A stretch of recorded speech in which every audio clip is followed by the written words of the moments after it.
Part two of how I became an Episcopalian.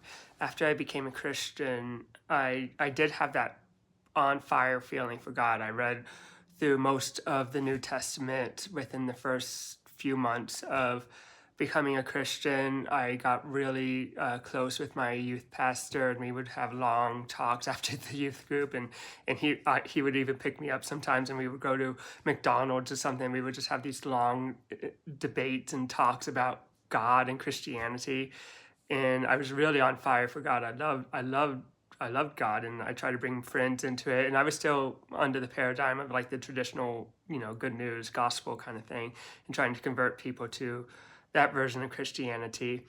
I realized, though, that as I was progressing in my Christian faith, most of the people who went to the youth group that I attended didn't go to the same school as me, and I was about to graduate. I was one of the seniors in the youth group, and I was about to graduate and go to a different school, and I wanted a church group that would kind of like follow me into that different school. And so I started researching into other different churches and youth groups around my area.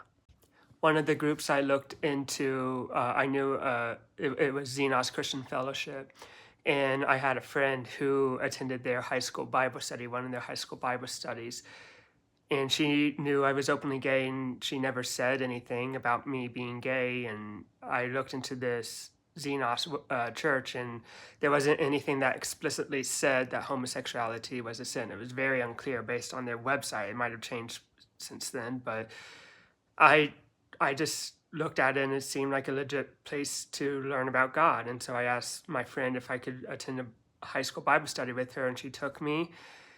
And it was one of the most refreshing things at first that I ever seen. It was these young kids, freshman to senior year of high school. They were really engaged in the Bible study. They would sit around, they would open their books, their Bibles. All of them had like their own personal Bible.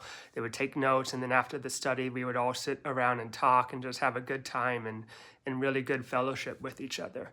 And then the high school leaders, they were all college age high school leaders. They would kind of like lead us and disciple us and everything. And it seemed like a good fit.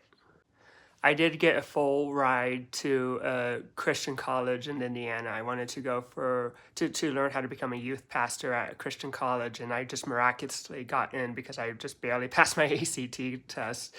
And they wanted me to join because I would bring diversity to the group. But that didn't happen because I decided to go to a youth conference for Xenos first.